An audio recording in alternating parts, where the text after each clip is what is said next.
Desde hace 3 años pues estamos realizando actividades en defensa del pueblo palestino. Desde hace 3 años en Murcia de manera pues casi continua, a veces rememorando hechos importantes en la historia del pueblo palestino y en otras ocasiones en acciones de boicot a actos organizados por el sionismo.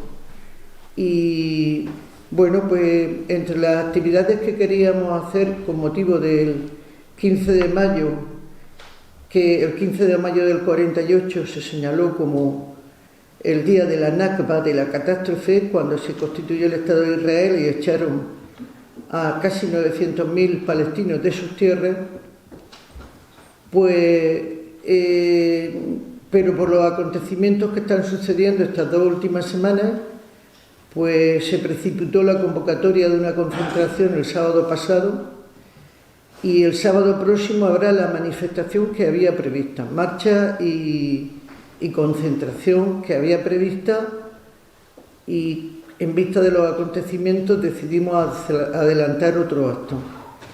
Bueno, después ya diré que teníamos también previsto que viniera Manu Pineda, eurodiputado, que estuvo bastante tiempo en Gaza como cooperante y ya sabéis que, bueno, con unos pronunciamientos muy claros en defensa del pueblo palestino en todos los foros, incluido en el grupo parlamentario de la Unión Europea, y al final va a poder venir el día 25 aquí a Murcia y el 26 a Cartagena.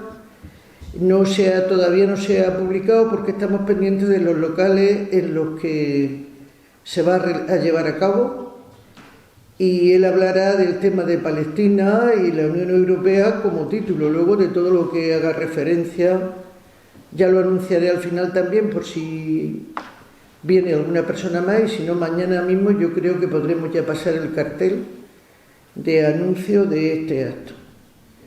Entonces, bueno, empezamos. Os voy a presentar en primer lugar a Liliana Córdoba, la compañera que está a la izquierda. Liliana es cofundadora de la Red Internacional de Judíos Antisionistas, y ella después, ya en su intervención, explicará un poco su trayectoria personal por la que adopta este compromiso en su vida, y ya pues os comentará su trayectoria personal y aclarará muchos términos que están confusos porque, bueno, pues al sionismo y a todo el sistema capitalista le interesa que haya una lectura o un relato de lo que allí sucede. Y entonces aclarará una serie de cuestiones. Nos acompañan también a la derecha el compañero Fernando Bermúdez López, que reside en Murcia, en concreto en Molina de Segura, creo, ¿no, Fernando? En Alguazas. Siempre me equivoco. Fernando es teólogo, defensor también de los derechos humanos.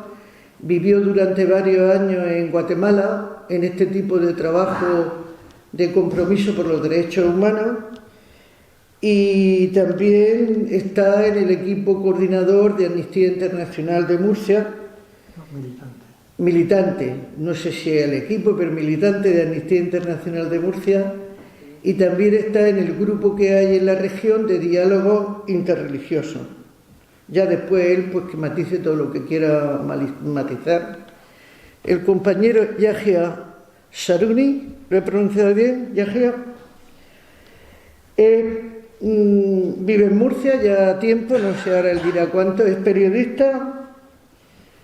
Ha sido presidente del Centro Islámico Al-Ándalus de Murcia, y también tiene un defensor del pueblo palestino incondicional, y tiene un grupo en principio en Facebook, pero que se va a constituir como grupo ya más allá de Facebook, que se llama Palestina en mi corazón, que tiene pues ha tenido más de 1000 seguidores. Y en ese grupo, pues él defiende, siempre da información y defiende y expresa su solidaridad con el pueblo palestino. Pues si queréis, entonces empezamos ya. Le doy la palabra a la compañera Liliana y cuando ella termine, pues seguimos con los compañeros. Muchas gracias. Buenas tardes a todo el mundo. Muchas gracias por estar aquí. Agradezco principalmente a los organizadores, a PACA, al colectivo Palestina Libre, al concejal de Podemos que obró para que podamos disfrutar de esta sala, y todos los demás compañeros y compañeras que se encargaron de organizar esta reunión. Entonces me presento, Liliana Córdoba Kaczerniński, soy de familia judía lituano-polaca y que supervivientes del genocidio nazi. Yo misma nací en Francia, pero ya a una edad muy temprana me crié en Argentina, donde mis padres, que eran judíos ateos y, digamos, progresistas, mi padre estuvo muchos años en el Partido Comunista en Lituania, me enviaron a una escuela judía sionista. Y ahí empezó, digamos, el recorrido que me lleva a ser hoy en día antisionista. Me sentí engañada por la educación justamente que dieron en esa escuela judía, donde querían que seamos desde Argentina ya ciudadanos de Israel. Nos enseñaban la geografía de Israel, la historia de Israel, la cultura, las danzas, bueno, todo. O sea, nos preparaban para migrar. Bueno, no todos los compañeros que fuimos a esa misma escuela tuvieron el desenlace mío, el primer desenlace de emigrar hacia la Palestina ocupada, lo que se llama Israel, y se quedaron en Argentina, y otros fuimos, digamos, víctimas de ese adoctrinamiento y nos llegamos hasta las costas del Mediterráneo. Además, bueno, pasaron varios años y después decidí irme porque no sentí que teníamos un futuro como, digamos, gente antisionista dentro de la comunidad judía en el territorio del 48, y me instalé en Francia, donde trabajé como pedagoga, terminé estudios de literatura en la Universidad Hebrea de Jerusalén, y bueno, después en Francia fui pedagoga hasta mi jubilación y después me vine a España. Y ya estoy más o menos 8 años en España, en diversas ciudades. Y bueno, voy a volver entonces a contarles cómo ese engaño del adoctrinamiento que sufrí en las escuelas judías me llevó a, digamos, militar en el enfoque antisionista. En esa escuela nos contaron el relato sionista, que decía que los judíos, que decía y que dice, que los judíos son una nación. Entonces, claro, ¿cómo somos una nación? Pues si somos argentinos, o somos franceses, o somos españoles. Entonces, ¿cómo somos una nación? ¿Somos dos naciones al mismo tiempo? Eso ya es una de los parámetros que molestan, digamos, que empiezan a sentir el disfuncionamiento de ese relato. Pero claro, sí, se llega a la conclusión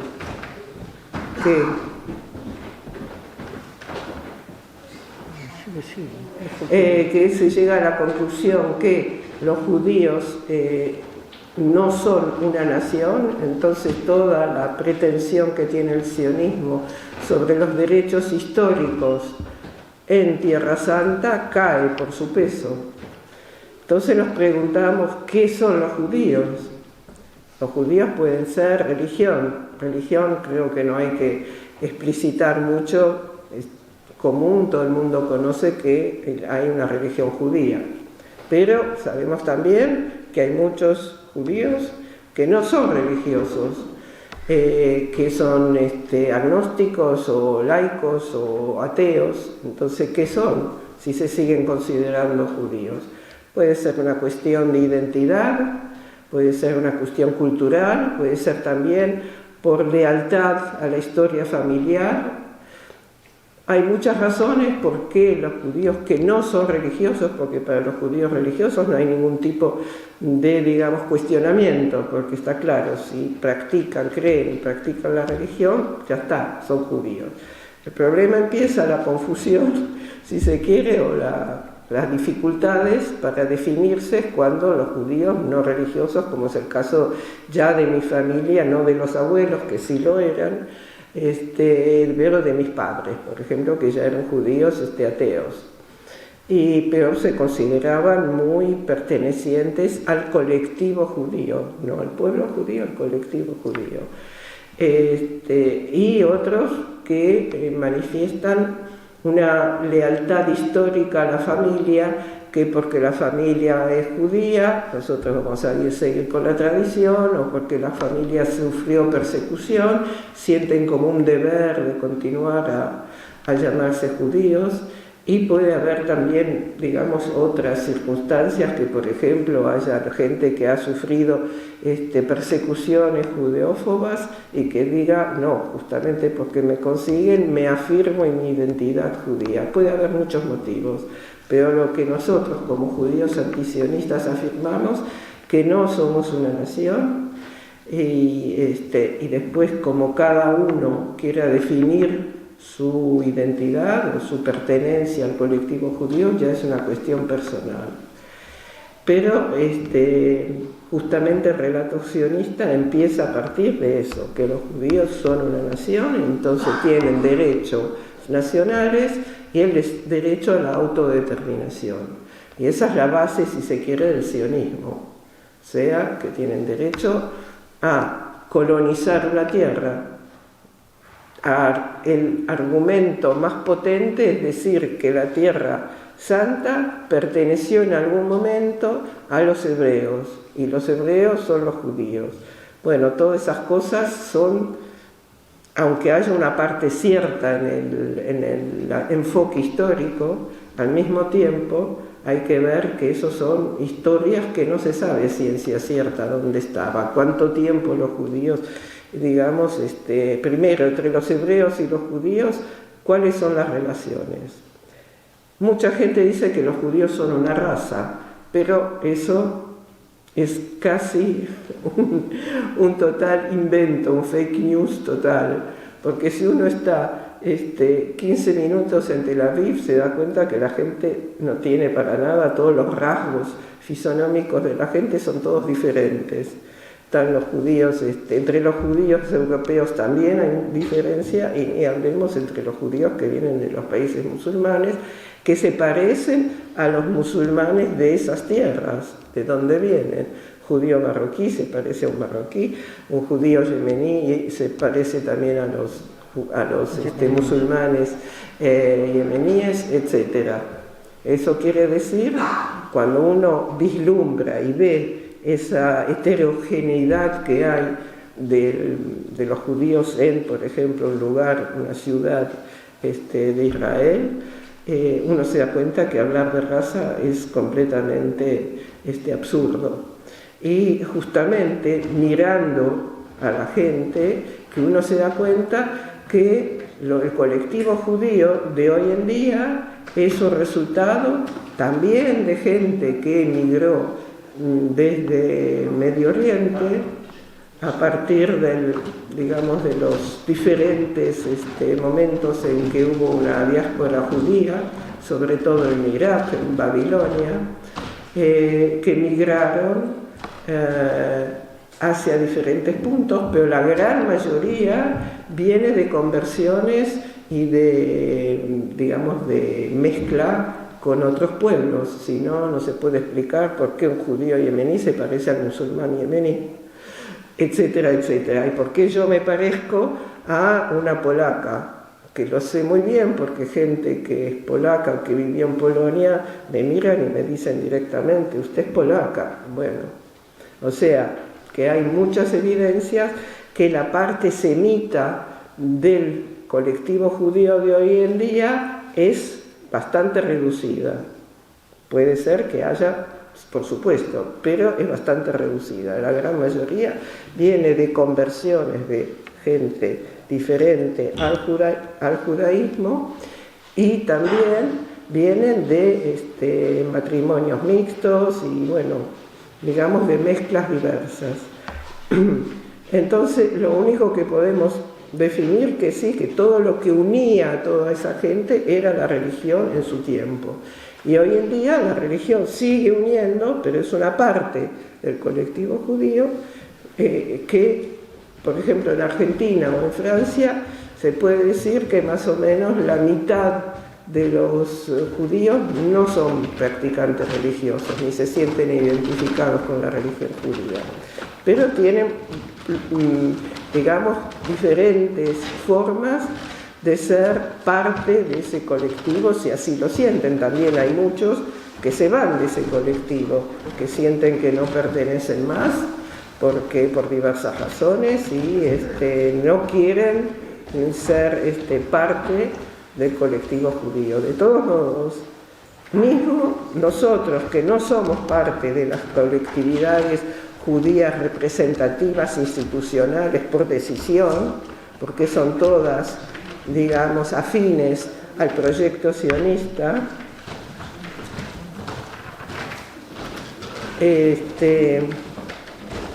la verdad que me molesta un poco que hable. Espera un poco. No, se puede parar unos minutos, no pasa nada. Como decía, nosotros como judíos antisionistas no somos parte de las comunidades judías establecidas, reconocidas por los diferentes gobiernos, como en España, que hay también una Federación de Comunidades Judías de España,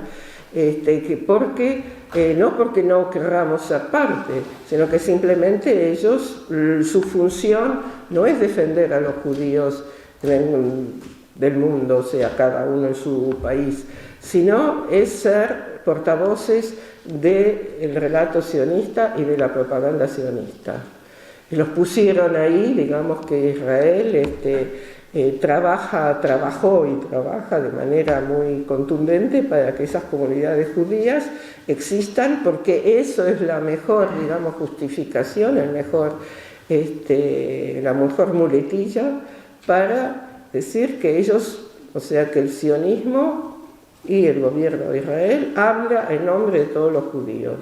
Es una manera después que cuando se ataca al Estado de Israel por sus políticas nefastas, se diga, son antisemitas, o como nosotros preferimos decir, judeófobos. Porque como semitas hay otros, si uno realmente quiere expresar su discriminación o su odio hacia los judíos, el término judeófobo es menos equívoco. Entonces, las comunidades hoy en día establecidas no nos representan, no representan a la totalidad de los judíos, son voceros de la propaganda israelí y por eso nosotros los denunciamos. Generalmente, al contrario, sirven para hacer relaciones a veces entre lo más oscuro de los gobiernos diferentes con el gobierno israelí. Cuando digo lo más oscuro, por ejemplo, en España hay un lobby sionista que se llama ACOM y que no es la Federación de Comunidades Judías, pero es un lobby sionista que a veces sí trabaja con la Federación, a veces no, y sus aliados más estrechos es Vox.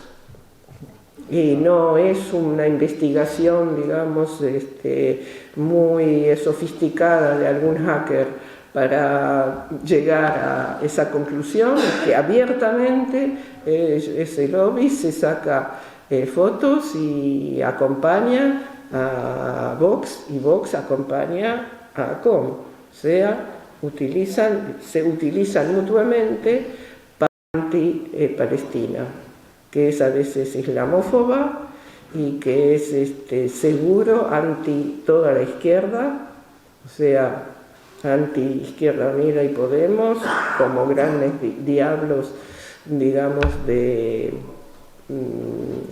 pro-palestinos. Entonces hay que todo el tiempo denunciarlos como judeofobos, como antisemitas, y los dos cuerpos, digamos, las dos organizaciones trabajan mano en mano. Y eso es muy fácil de verlo, porque digo, no es ninguna investigación muy digamos, sofisticada para llegar a ver, porque es abiertamente, claro, están en relaciones esos dos organismos. La federación se cuida un poco más, por suerte, pero también es una, digamos, que no lo van a ver, que en lo que está pasando hoy en día, donde tantos judíos en España, bueno, que no hay muchos judíos, pero bueno, en lugares como Francia o Inglaterra o Argentina, donde sí hay comunidades judías con un cierto, digamos, peso numérico, que salen jóvenes a protestar contra lo que está pasando hoy en día y toda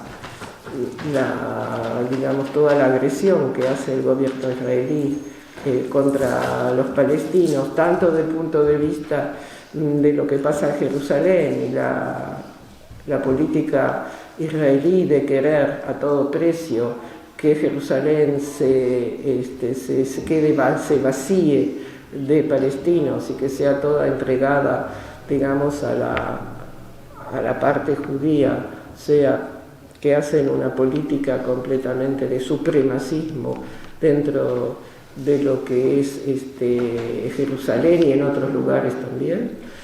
Entonces vemos esa situación y hay muchos judíos en Estados Unidos, hay muchísimos judíos que salen a protestar por la actitud y el trabajo nefasto que hace el régimen sionista, pero las comunidades judías, digamos, institucionalizadas, no se les ve el pelo, o sea, no van a emitir ningún comunicado de una crítica, aunque sea leve. Por eso es que nosotros no nos sentimos ni representados por las instituciones judías, ni aquí, ni en Estados Unidos, ni en Francia, ni en Argentina, y tampoco nos sentimos representados, por supuesto, por el gobierno israelí, a pesar que hay muchos que creen que ser judío y ser israelí es la misma cosa, y ser israelí sionista todavía más. Incluso sionismo hay también, no solo en Israel, sino también hay en todo el mundo. Y más, podemos decir que hay en Estados Unidos una rama que se llama los cristianos por Israel, o sea, los sionistas cristianos, que son millones y millones, mucho más que las comunidades judías, y que tienen un planteamiento muy escabroso, que consideran que Tierra Santa es el lugar de los judíos, y si queremos ellos luchar por una segunda venida de Cristo, entonces tenemos que impulsar que todos los judíos emigren a Israel, y así se va a realizar el sueño que después todos los judíos puedan al mismo tiempo convertirse al cristianismo, y eso va a traer, digamos, la segunda venida del Cristo. O sea, es un planteamiento completamente escabroso y a la límite judeofobo, pero ellos tienen millones de adeptos, y de los millones también contribuyen con muchísimo dinero para hacer los nuevos asentamientos en Cisjordania, donde judíos y no judíos también hacen las nuevas colonias que son digamos, un elemento esencial en el vaciamiento que quieren crear del pueblo palestino. ¿Cómo estoy con el tiempo? Bien, puedo seguir. Entonces, quería decir que de todos modos, ¿cuáles son las bases de nuestro análisis? Claro, a un palestino no le va a parecer eso nada del otro mundo, digamos, que es las cosas, digamos, habituales que un palestino fue educado y que fue leyendo, y que su propia experiencia de vida, sino la del palestino joven de hoy en día, de sus padres, sus abuelos, sus bisabuelos, que Palestina es un resultado de una operación de colonialismo. O sea, vinieron judíos de Occidente, de Europa, y decidieron que quieren asentarse en la Tierra Santa. Sí, no hay que olvidarse que a partir de 1880 empieza una ola muy fuerte dentro del imperio zarista antijudía, y por supuesto que derivó en actos como se llamaban los pogroms y actos vandálicos de todo tipo, porque el zar intuía y quería sobre todo usarlo como propaganda, que los judíos eran los instigadores de la antimonarquía, o sea que querían hacer caer el régimen zarista, y entonces mostrar que son los extranjeros, que no eran extranjeros, son los culpables de esta situación de revolución, porque en 1880 hubo un atentado contra un zar, Alejandro II, y hubo 1 o 2 judíos que participaron en ese atentado. Entonces se usó eso, y a partir de ese momento empieza una política, digamos, de Estado contra los judíos, que llevó a que una gran mayoría inmigre hacia Estados Unidos y también hacia América del Sur, pero algunos se fueron también a Palestina. A partir de ese momento empieza la colonización de Palestina, y compraban tierras donde se podía, porque era bastante difícil, pero en algunos casos Palestina en ese entonces era parte del Imperio Otomano, y había algunos reglamentos cuando se podía comprar, pero bueno, en el caso que se podía comprar, el precio de eso es que echaban enseguida a los campesinos que vivían en esas tierras. O sea, que los campesinos que vivían en esas tierras, que sus padres, sus abuelos, sus bisabuelos trabajaban en esas tierras, de un día para otro tuvieron que abandonar. Y eso fue, sobre todo en la parte de la costa, bastantes pueblos que de esa manera empezaron a desaparecer. Y a medida que iban comprando, aunque bueno, hasta el 48 se compró solo el 6% de las tierras, pero eran las tierras más fértiles, por supuesto, y echaban ya a los campesinos. Y ya ni hablemos que a partir del 47, cuando ya el proyecto sionista estaba en pie completamente y aprobado por las Naciones Unidas, él empezó lo que se llama la Gran Expulsión, que justamente se conmemora hoy en día con la Nakba, que es el desastre para el pueblo palestino, donde se expulsó casi a 900.000 personas, y no solo eso, se robaron todas las tierras, o sea, aparte del 6% que se había comprado, todo el resto se lo adjudicaron manu militari, se robaron las casas que quedaron en pie, se robaron los libros, se robaron los enseres domésticos, los muebles, todo. O sea que no solo fue un proceso de limpieza étnica desde el punto de vista demográfico, sino que además robaron todas las pertenencias. Y bueno, hasta el día de hoy, en los archivos de la Universidad Hebrea de Jerusalén, está todos los libros que ellos llaman de los ausentes, así lo llaman, de los ausentes, que son una cantidad impresionante de libros, por supuesto en árabe, que fueron robados, y muebles y enseres, y bueno, con una violencia absoluta. O sea que nosotros decimos, y digamos en las manifestaciones hoy en día, estamos muy por decir que las tierras robadas serán recuperadas, porque es un delito de lesa humanidad todo ese robo, y que parece que se normalizó, y nadie, cuando analiza la situación de lo que pasa hoy en día, piensa en toda la limpieza étnica y todo el robo histórico de todas las fuentes y de todos, digamos, la ingeniería social, política y económica de Palestina, que fue completamente confiscada. Y eso añade, o sea, a los refugiados que están hoy en día, que son casi 6-7 millones dispersos por el mundo, añade toda esta, digamos, confiscación de bienes que algún día habrá que, digamos, compensarla, y espero que las reivindicaciones tengan su fruto y que podamos un día volver a que la gente pueda recuperar sus bienes y sus tierras. Bien, Viviana.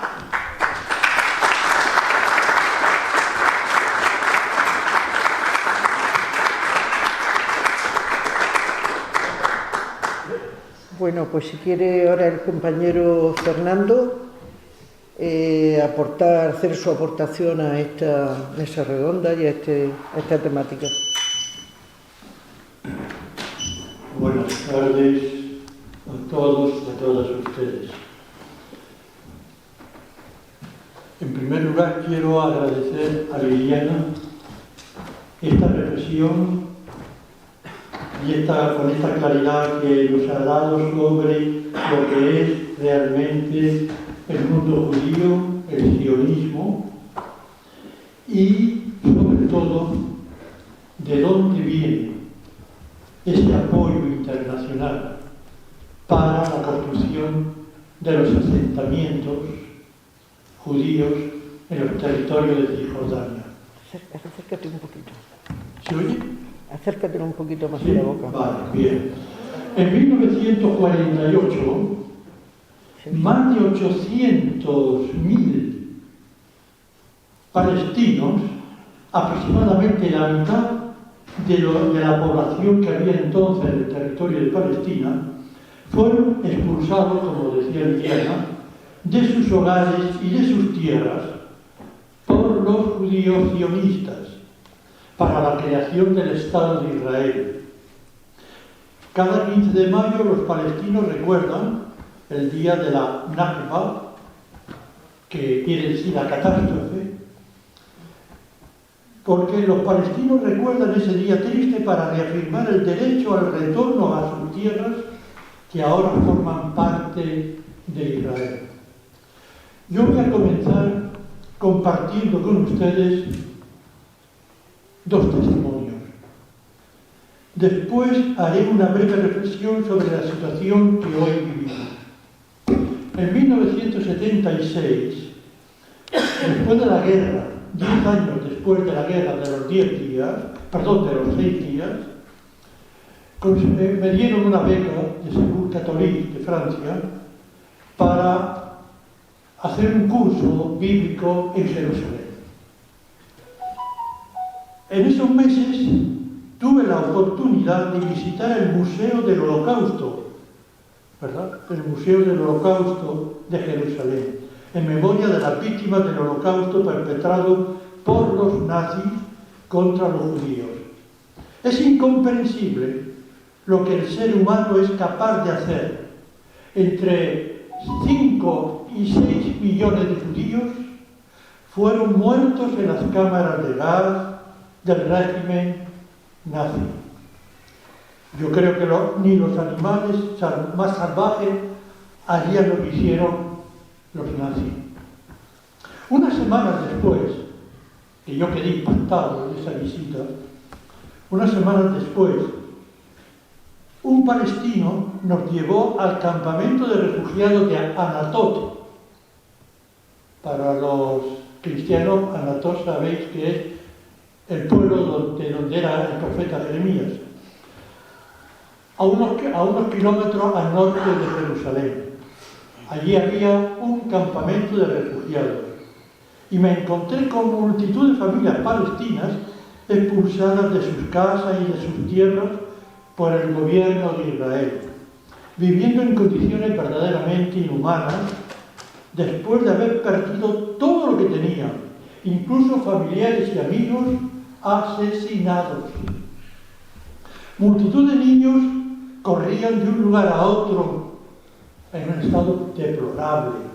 Y me hice esta pregunta, que la llevo siempre en el alma. ¿Cómo es posible que un pueblo que ha sufrido el horroroso holocausto nazi tome actitudes tan crueles con los palestinos? Yo sé que no es el pueblo palestino, todo el pueblo judío, sino que es una ideología que hay ahí, como decía muy bien Liliana, la ideología sionista, un Estado colonial, el Estado de Israel. Muchos años después, en 2004, visité de nuevo Palestina, mi mujer, aquí presente, y yo, con dos primos, que algunos de vosotros conocéis, Juan López Bermúdez y su hermano Paco.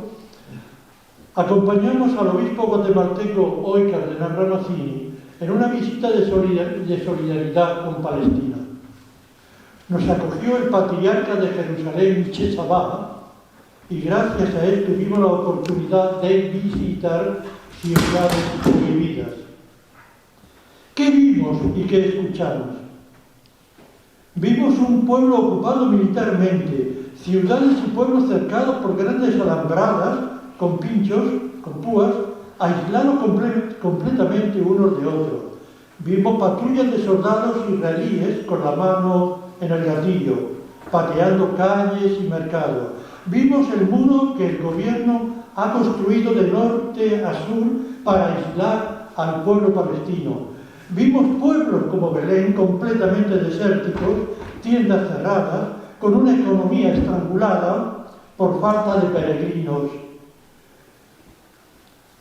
Vimos rostros sufrientes llenos de impotencia y de rabia, niños a quienes les habían robado la risa, madres angustiadas porque a algunos niños que tiraban piedras a los soldados recibían balazos de los soldados.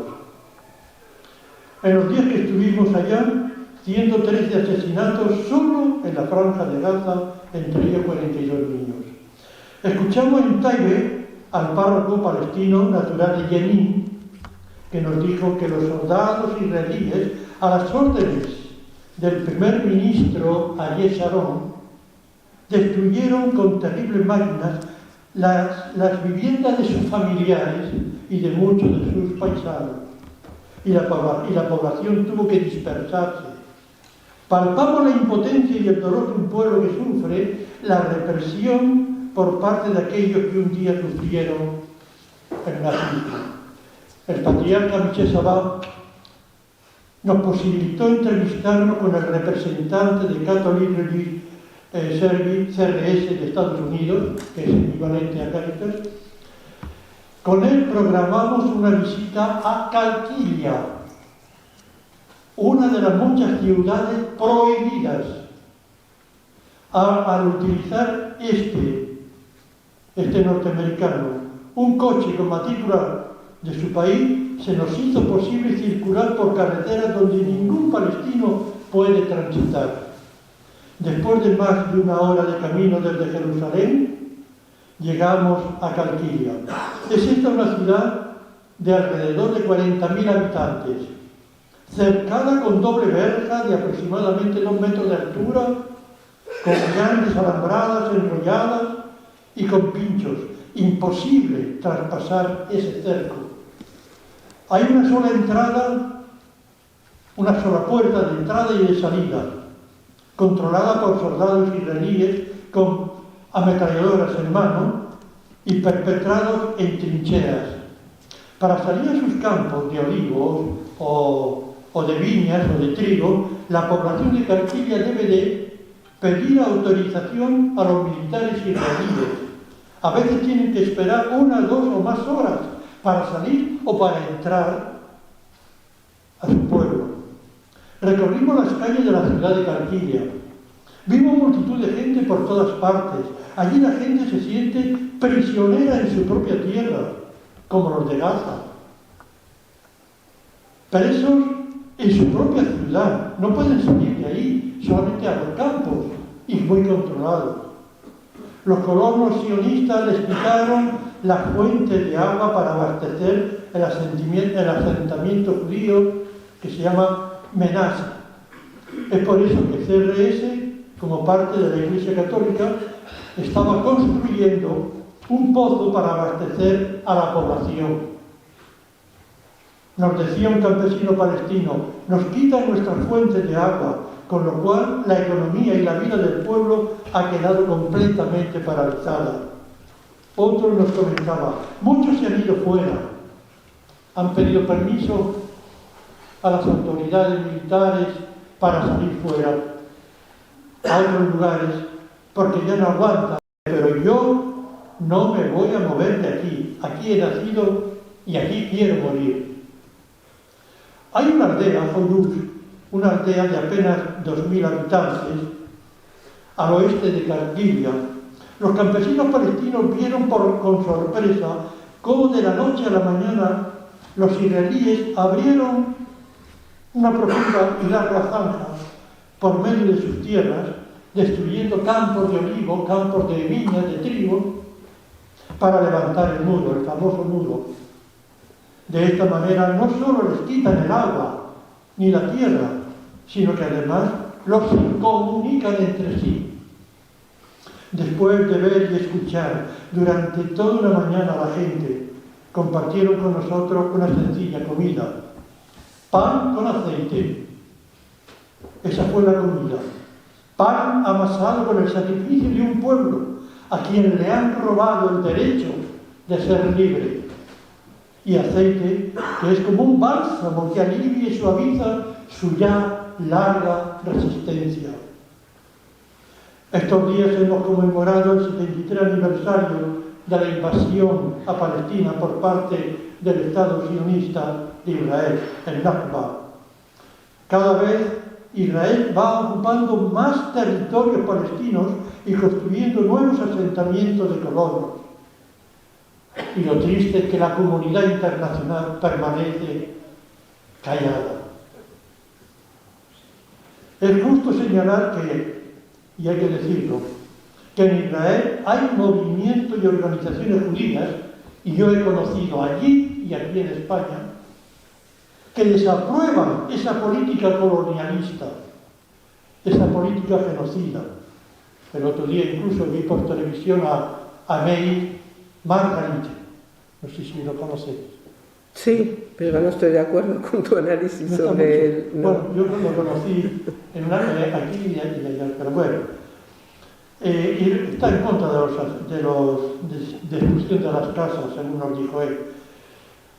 Pero sí hay algunos judíos que están en contra de Netanyahu, por supuesto, por la política colonialista que están implementando.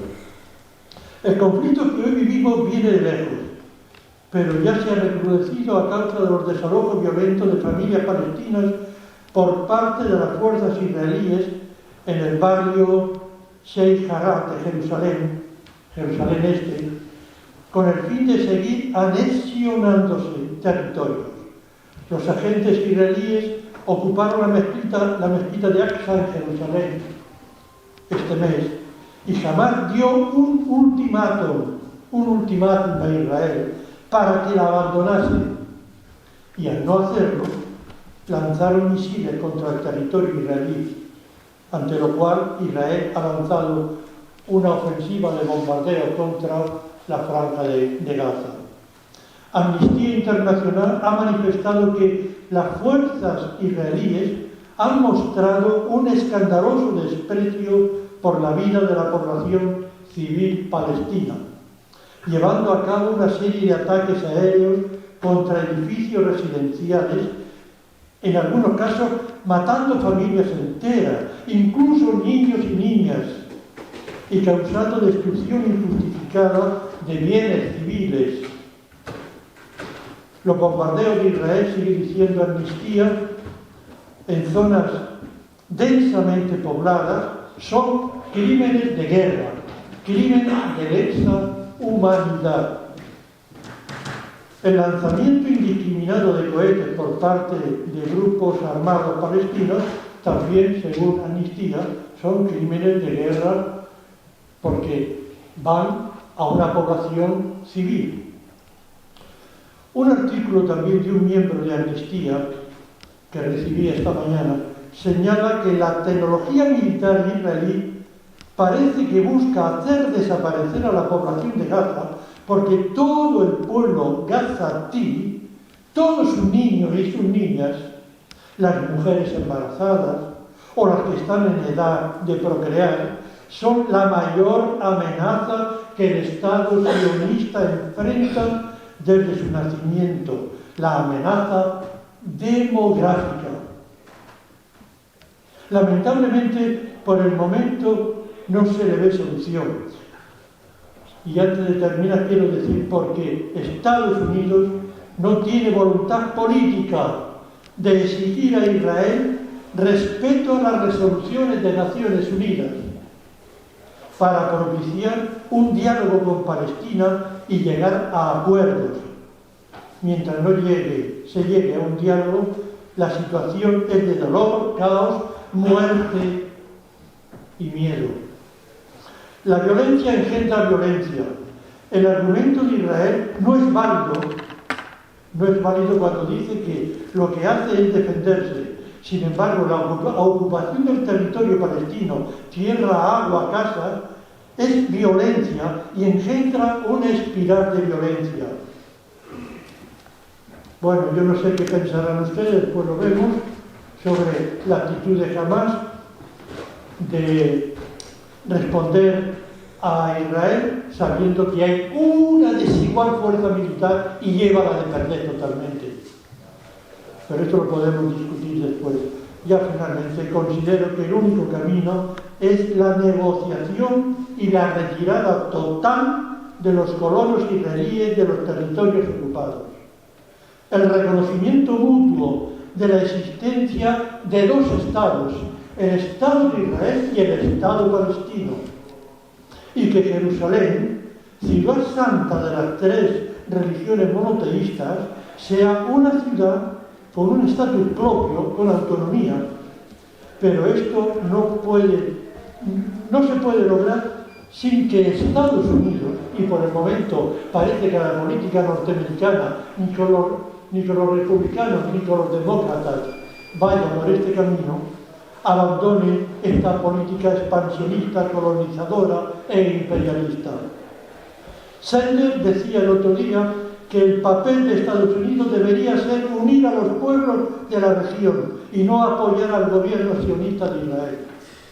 Bueno, solo, y termino por el camino del diálogo, podrán sentarse las bases para llegar a una solución que posibilite la paz firme y duradera entre judíos y palestinos. No hay otro camino. Si no se aborda este camino, vemos que es un conflicto indefinido. Muchas gracias.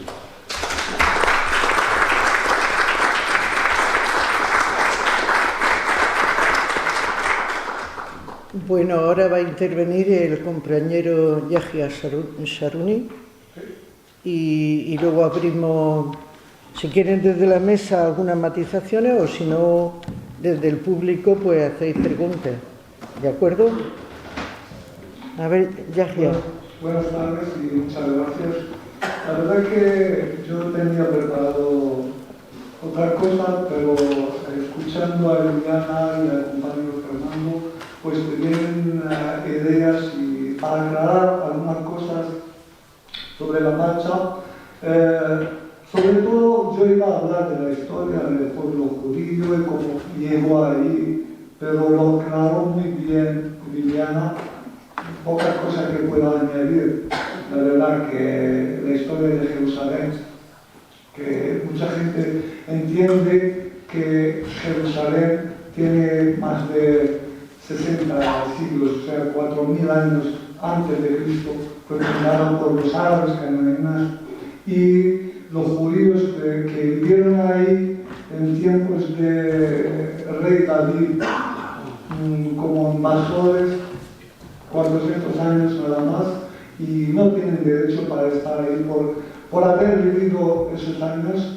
Pero la verdad que eso en la historia cualquiera puede buscar y teclear en Google, encuentra todas las respuestas a esto.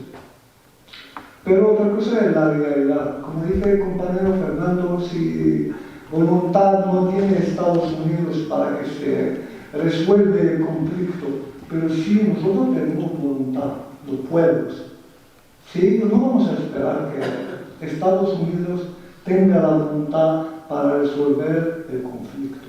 Lo vamos a resolver nosotros, estando aquí hoy y mañana, sábado pasado, el sábado que viene, vamos a salir, vamos a gritar, y así los pueblos árabes salen todos los días, en todas las ciudades.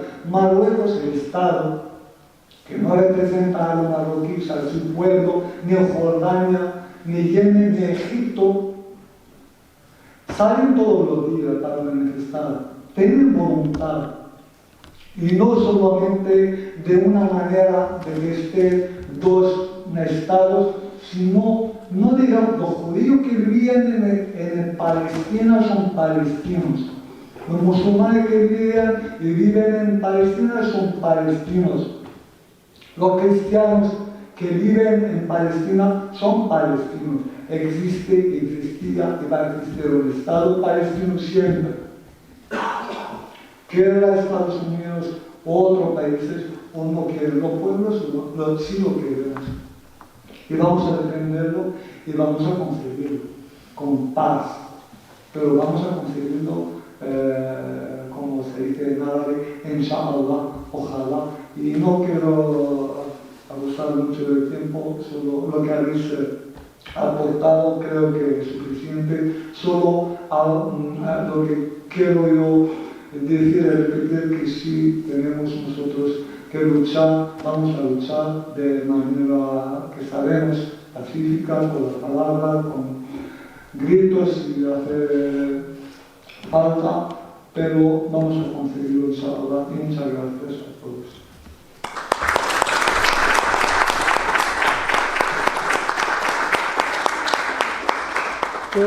¿Me permitís que tenga una intervención de 2 minutos? Es como aportación de datos.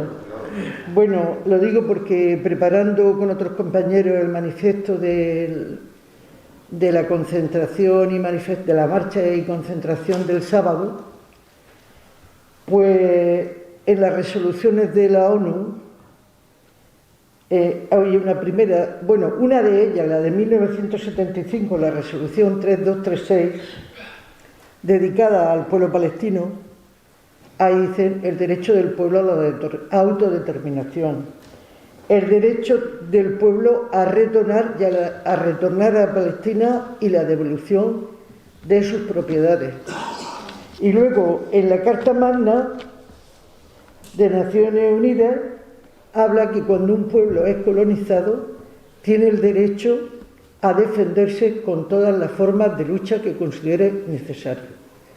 Entonces yo creo que más que entrar si en Hamás, en este movimiento o el otro, si tienen más fuerza o menos, lo que hay que ver es quién es el que agrede, primero ocupando tierra y después matando, porque es como decir David y Goliat, como sabes que tienes más fuerza, no te defiendes, nunca te defenderás, y yo solo quería matizar para que se entienda que ya la ONU reconoce el derecho de los pueblos colonizados a defenderse con todas las formas de lucha.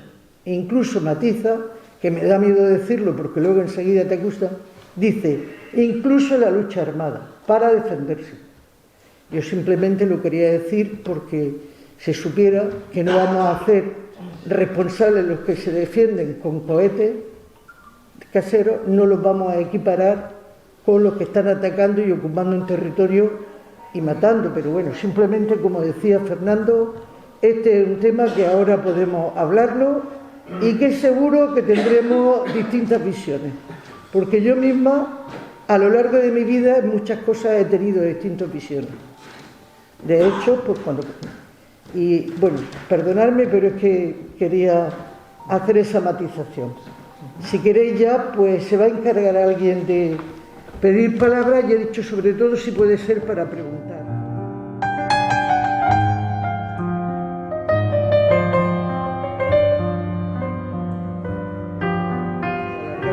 Pedro, tiene la palabra. No. Sí, Pedro Martínez. Yo quería decir... Habla fuerte porque no podemos utilizar los micrófonos. Si quieres, quítate la máscara para que te oigan los demás. Sí, quería decir que yo soy abogado y mi catedrático de Derecho Internacional de Alcalá de Henares, que era un hombre, por cierto, que ha fallecido, joven, muy importante, Ignacio Sánchez Pérez, que lo deseaba, decía que el Estado de Israel era un Estado fantasma, era un Estado sin pueblo, sin nación, sin territorio. Fue creado por un lobby internacional, por los poderes económicos y políticos y entonces quiero decir que enlazando con lo que hay, que es lo que decía el compañero, eso es Palestina. Entonces tenía que haber el problema de aquel que era un territorio, primero fue de los otomanos, después británico, y con presiones y con terrorismo, porque ya empezó con el terrorismo, haciendo actos terroristas para crear el Estado de Israel. Luego se formó y el problema pues será eterno, y salvo que los pueblos y los ciudadanos del mundo comprendan la situación y a partir de ahí pues, un genocidio, crímenes constantes. Yo una cosa que pregunto... Venga, pregunta, pasa la pregunta, Pedro. La pregunta es de cómo estas supuestas sociedades democráticas, civilizadas, admitimos, yo a veces he discutido y hasta me he enfadado con amigos, que todos somos cómplices y incurridores de crímenes. Y entonces, jurídicamente, el cómplice de un autor de un hecho delictivo es criminal también, participa menos, pero participa, y el incurridor también. Nosotros, decía un amigo mío, a mí no me digas eso. Digo, sí, todos somos criminales en cierta medida. Pedro, ¿cuál es la pregunta? ¿Por qué nosotros, y actualmente los ciudadanos europeos... ¿Por qué las sociedades llamadas democráticas permiten esto? Nosotros no exigimos a nuestro gobierno, yo digo sociológicamente que se puede aportar algo, el hecho de que asumamos vale, Pedro, que hacen eso. Tomamos nota. A ver, otra pregunta, después Eduardo. No, gracias, buenas tardes, y por todo esto, por la jornada o lo que sea, como se llama. Bueno, nada, solo decir 5 segundos que yo tengo, yo pienso que va a haber una solución del dichoso conflicto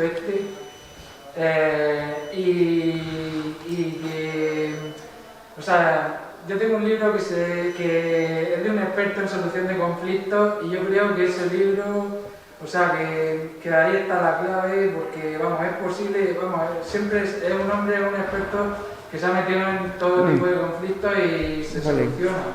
Incluso la relación acaba siendo más fuerte que antes, de una crisis se puede utilizar para obtener un beneficio, que al final hasta incluso, puede haber convivencia, incluso hasta buena convivencia. Y yo creo que en ese libro está la clave, yo me lo he leído, es un poco lioso, pero se llama 8 pasos para resolver conflictos, y lo tengo, y por aportar algo que ayude. Y bueno, y la pregunta, que si no, que se puede buscar información por Google, seguro. Pero ¿cuál es tu pregunta a los que están aquí en la mesa? Vale, por si se puede ahorrar el tiempo y no contestar eso, pues seguro que me puede informar por otro sitio, porque yo también me pregunto, bueno, la pregunta es formula la pregunta, para seguir avanzando. Gracias, que nada, que parece ser que en el 92, 94 cuando se reunieron con Clinton, Isaac Rabin y Yasser Arafat, pues que Isaac Rabin había sido enemigo de Arafat durante muchísimo tiempo, pero al final cedió y estaban intentando buscar una solución por la vía de la paz, y luego lo asesinó un ultraderechista judío, por eso mismo. Porque, ¿Pero cuál es tu pregunta en concreto? ¿Qué pasó a partir de ahí? A partir de ese acuerdo. Sí, que parecía se iba a arreglar para que se arreglara. Yo tengo entendido que los extremos de las dos partes, pues ninguno quería ceder nada, que siempre hay que acceder a algo. Venga, bueno, tomamos nota sobre los acuerdos de algo. Venga. A ver, Rafael.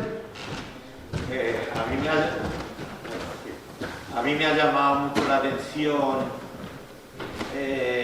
aquí en la región de Murcia cómo una universidad que hay aquí, que se llama Católica, cómo ha hecho una alianza pública que sale por ahí con el Estado de Israel, nombró a Netanyahu doctor honoris causa, y siempre me ha chocado a mí cómo puede ser que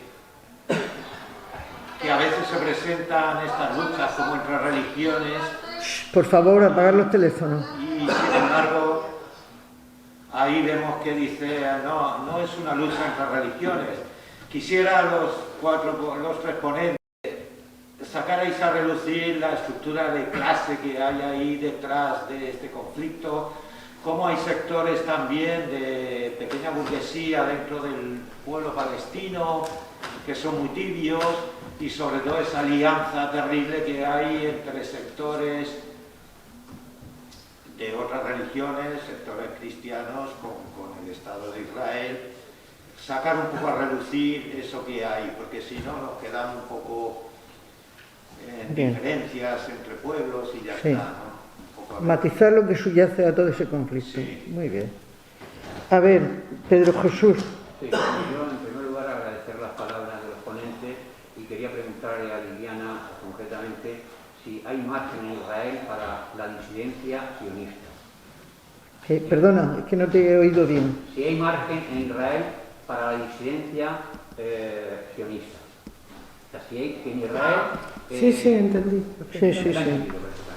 Bien, y luego, otra de las cosas, si en Israel nadie percibe la sensación de que son los nazis de los palestinos. Eso también me gustaría conocer su opinión. Respecto, otra pregunta a Fernando. Bueno, yo sé que esto será muy complicado, pero no sé si Amnistía Internacional ha planteado alguna vez, o ha presentado alguna vez, o se plantea presentar una demanda al Tribunal Penal Internacional o a los órganos que correspondan por genocidio frente a Israel.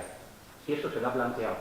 Y otra de las cuestiones que quería preguntar al compañero periodista, que no sé su nombre, Yahya,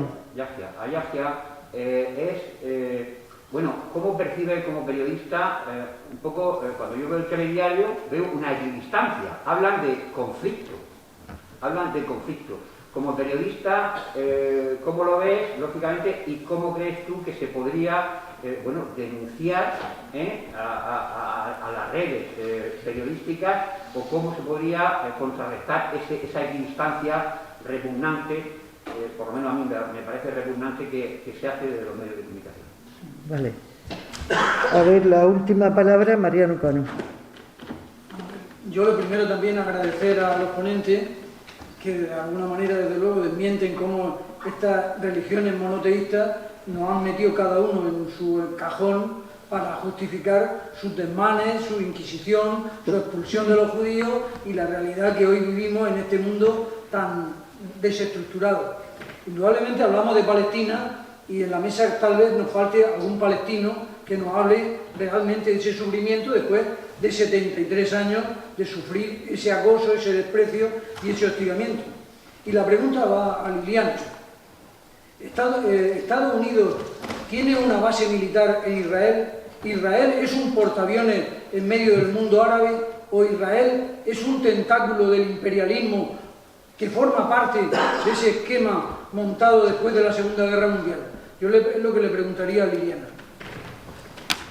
Bueno, pues si queréis hacemos este primer turno A ver, el primero, bueno, es una pregunta, yo que no sé, ¿cómo lo leo? ¿Cómo las sociedades democráticas admitimos actuaciones criminales y cómo somos cómplices de ellas? La segunda yo creo que hace referencia a los acuerdos de Oslo, ¿no? Sí, yo voy contestando y después que los otros completen. Venga, de acuerdo, pues contesta tú las que te han dirigido a ti o en general. Sí.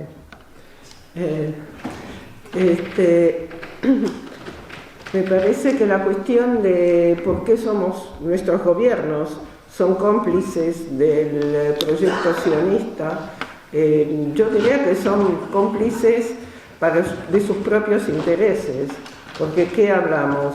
Estamos hablando de Occidente, o sea, Europa, Estados Unidos, y algunos países, digamos, del sur, cómplices también. No todos, porque cuando se hacen votaciones en las Naciones Unidas, generalmente Israel pierde. Pero bueno, la política de complicidad con Israel sigue porque los países, digamos, del centro geográfico y geopolítico apoyan a Israel que son sus propios intereses. Uno, Estados Unidos, que todo Occidente depende de ellos, sobre todo militarmente, está con Israel. Y puedo ya contestar también a la cuestión de la base militar en ese. No hace falta que tengan bases militares Estados Unidos dentro de Israel. Todo Israel es un feudo militar de Estados Unidos. Entonces trabajan juntos, las inteligencias, los servicios de inteligencia están completamente unidos. ¿Qué puedo decir? Todo desde el punto de vista, cada vez que Israel tiene que hacer alguna operación un poquito importante, el teléfono a Washington, porque si no, no se animan. Entonces, bueno, no hace falta que estén ahí, que tengan rota en Tel Aviv. Todo es rota. Pero, bueno, es que tienen que congraciarse mucho. Por ejemplo, Marruecos o otros pueblos del sur hacen todo lo que es la normalización para congraciarse con Estados Unidos, porque se sabe que una manera de llegar a Estados Unidos y tener una opinión favorable, por ejemplo en el caso de Marruecos sobre la cuestión de Sahara, o en otros, en Argentina, por ejemplo, que ahora el gobierno también todo el tiempo apoya, digamos, mociones y relaciones con Israel, porque bueno, hay una deuda espantosa que dejó el gobierno anterior y necesitan el visto bueno para pedir al Fondo Monetario Internacional, bueno, las diversas organizaciones internacionales y que las controlan, que en Europa y Estados Unidos.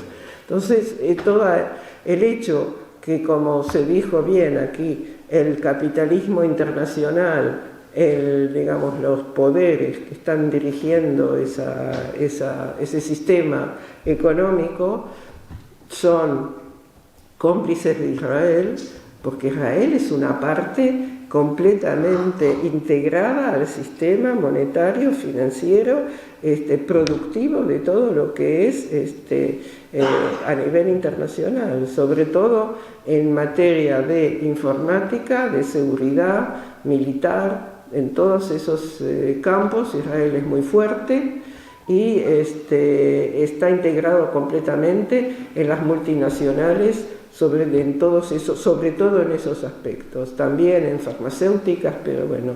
Entonces, lo que hace que,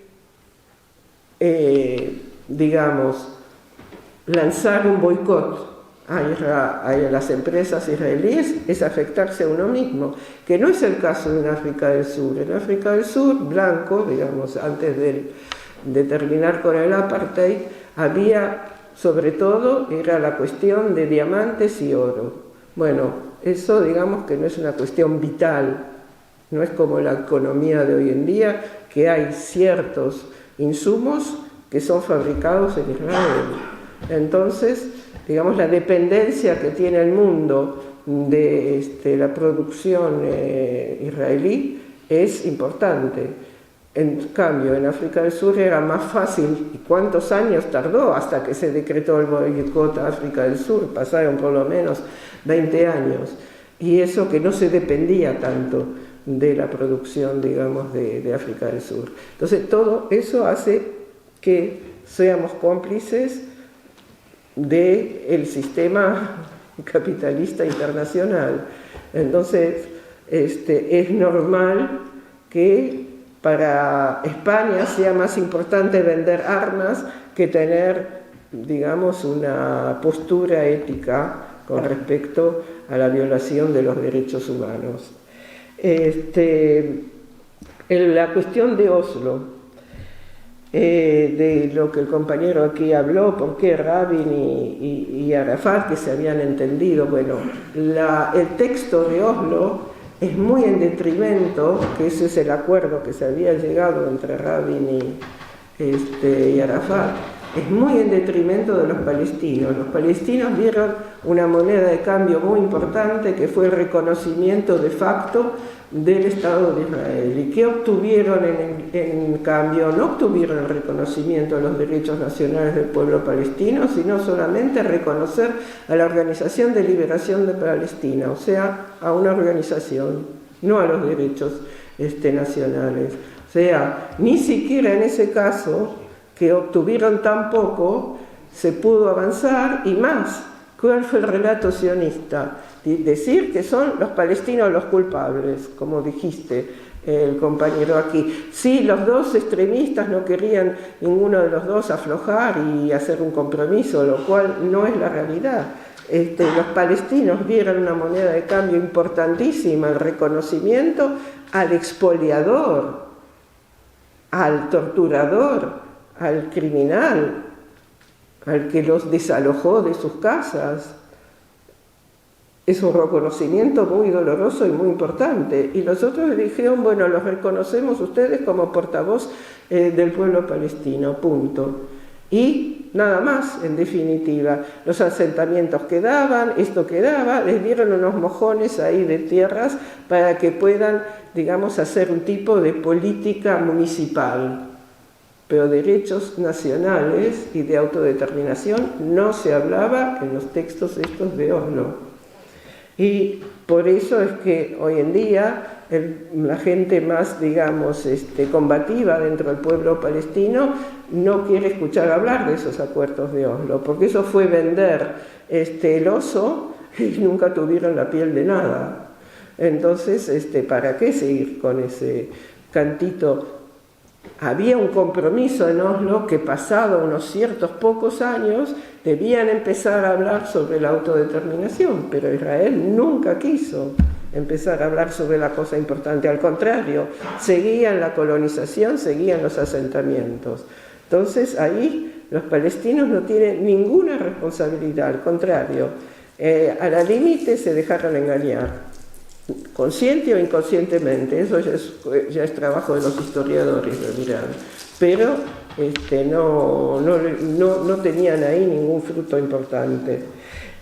Sí hay unas estructuras de clase, bueno, creo que viniendo de una tradición comunista, podemos ver que hay una cuestión que es los movimientos de liberación nacional, y eso es generalmente interclase. A veces es una pena, porque veamos lo que pasó en Sudáfrica, que una vez que se llegó a los derechos políticos, los derechos económicos no los obtuvieron, y hoy en día sigue la gran mayoría de la gente, digamos, en dificultades es la población negra, pero generalmente tanto cuando en China se combatió contra el invasor japonés, y en Argelia se combatió contra los franceses, era una unidad nacional que lo hacía, y no había un planteo de clases mismo que hubiera sido por ahí mucho mejor que lo haya. Pero como se necesita a todo el mundo, hay lo que se dice un gran frente popular que incluye Hamás, y no tenemos que equivocarnos que Hamás, a pesar de tener postulados, digamos, bastante reaccionarios en cuanto a la sociedad, es un movimiento de liberación nacional completamente legítimo apoyado por mucha gente y que combate de una manera que confronta al enemigo sionista. No es un movimiento ahí musulmán, digamos, que lo único que hacen es rezar y no sé qué cosas. Ellos están pagando, ¿no? Tanto sus dirigentes como los milicianos, y pagan, digamos, con su propia vida, y son un movimiento de liberación nacional, a pesar que nos hubiera gustado que estén por ahí conducidos por el Frente Popular, que es un movimiento marxista, pero es un movimiento más pequeño. Entonces, bueno, respeto que si los pueblos se dieron esos dirigentes por el momento, nosotros tenemos que respetarlos, por ahí los cambiarán, pero bueno, por el momento es así.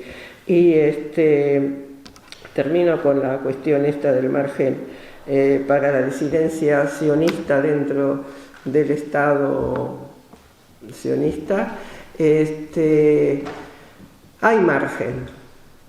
Sí, el problema es que son pocos miles los que utilizan ese margen. O sea, que hay, como es una sociedad de colonos, y como pasó exactamente en Argelia, es la misma, digamos, el mismo paradigma, es que el beneficio de ser colono es muy importante, son privilegios que es muy difícil de abandonar. Cuando ahora le digan a una sociedad que disfruta de esa situación colonial, o sea que tiene todo un pueblo al cual oprime y subyuga y explota, porque son los tres, de dejar sus privilegios es muy difícil. Tiene que ser gente con un nivel de compromiso ético muy, muy alto. Y bueno, eso se sabe que son pocos. Y el problema, o sea, en Francia, por ejemplo, cuando colonizaba Argelia, había primero muchos franceses que pensaban que los argelinos tenían que tener también, no tenían que desprenderse de Francia, pero que tenían que tener derechos humanos. Cuando se llegó al tema de los derechos nacionales, la cosa cambió. Y muchos franceses que tenían una visión positiva con respecto a los derechos humanos de los argelinos dijeron no queremos que Argelia deje de ser una parte de Francia. Y en ese momento muchos se convirtieron a las OAS, que era un grupo de extrema derecha, anti-De Gaulle, porque entendían que De Gaulle ya iba a pactar con la revolución argelina, y en ese momento se matara a De Gaulle. Y bueno, ya vemos cómo esa actitud pogromista, si se quiere, está hoy en día ya instalada en el ente sionista, ¿no? En Israel. La cuestión esta de hacer, digamos, linchamientos de la sociedad, de los palestinos, porque la gente entiende en Israel que si se llega a una paz, sobre todo los no muy privilegiados, o sea, los que están arriba van a perder privilegios también, pero bueno, ellos todavía tienen la posibilidad de irse a otra parte del mundo porque tienen capital para eso, pero la gente que no puede desplazarse fácilmente entiende perfectamente que va a perder muchos privilegios y no están dispuestos. Entonces prefieren hacer linchamientos y criar muerte a los árabes con tal de seguir con esos privilegios.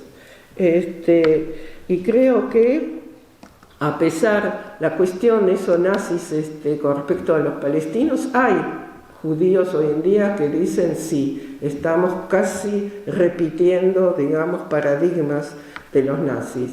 Ahora, bueno, no se puede comparar la solución final emitida por los nazis con lo que está pasando, que aunque sea terrible, yo lo comparara más con África del Sur o con Argelia, con Vietnam, que también son, digamos, soluciones muy genocidas pero donde el motivo, digamos, el desplazamiento y el recorrido no es genocida, es sobre todo que se vayan. Que se vayan. Y bueno, les hacen la vida imposible, y ahora justamente en Gaza están matando familias enteras para decirle a todo el mundo, a la sociedad civil, porque milicianos son muy pocos los que están asesinando, y sobre todo sociedad civil y familias enteras, para decirles: este no es vuestro lugar, ustedes no están aquí seguros nunca, ni a la tarde, ni a la mañana, ni a la noche, se tienen que ir. Eso es lo que, digamos, el gobierno israelí, es su estrategia fundamental. Bueno, creo que ya hablé bastante. Vale, pues no sé, Fernando Yahya, ¿queréis contestar a todas o alguna de las preguntas? Sobre los medios, creo que se sabe ya casi todos los medios son, digamos, de trasfondo o referencia sionista, pero aún así yo siempre digo que hay otros medios, hay que ver también, por ejemplo, ahora que sí en español. Yahya, disculpa, no importa que te bajes la máscara, lo digo para que se te oiga mejor. Si no la van a quitar. Con ella, ya, uno está mentalizado. No. Bueno, hay otros medios, de verdad, yo lo veo todos los días, pero si se puede comparar, porque si solamente vemos de un ojo, con un ojo, siempre vamos a tener solo una fuente. Entonces, por ejemplo, yo veo a Russia Today, RT de Rusia, que en español, Span TV también en español, Al Mayadin en español también, y hace uno que pueden exagerar también por ahí, en vez de decir han muerto 100, pueden decir, por ejemplo, 200. En el CNN o alguna muy, digamos que pro-israelí, van a decir 100, el otro 200. Y uno coge, pues en medio, así puede comparar y hacer un poco equilibrio. Sobre Israel como su posición en Oriente Medio, es como se dice en árabe, Estados Unidos, el policía de Estados Unidos, que ahí es para crear y controlar todo Oriente Medio. Yo creo que la mayoría de los israelíes, no todos, no están ahí por digamos, gusto, que además que el 50% tienen doble nacionalidad y la mayoría de esos 50% son, eso seguro, 50% de israelíes tienen doble nacionalidad, porque saben que no están ahí solo porque están pagados con mercenarios, la mayoría. Están ahí para controlar y la mayoría de ellos son de nacionalidad estadounidense, seguro. Estados Unidos lo usa para Israel. La gente no está tranquila. Yo creo que el pueblo tampoco está tranquilo ahí. El pueblo israelí no está tranquilo. No están, saben que cualquier día pues le sale a uno de ahí, de Irak. Ayer salió el Hashtag y un representante del gobierno de aquí, dice que estamos preparados para que se desmadra y sale una franja de eso enviados también por Irán cualquier día que se le aprieta mucho, puede enviar un misil. Los egipcios, si no lo controlan tanto su gobierno, pues son 80 millones, que cualquier egipcio, yo creo que ninguno, digamos, puede estar de acuerdo con la política de su gobierno.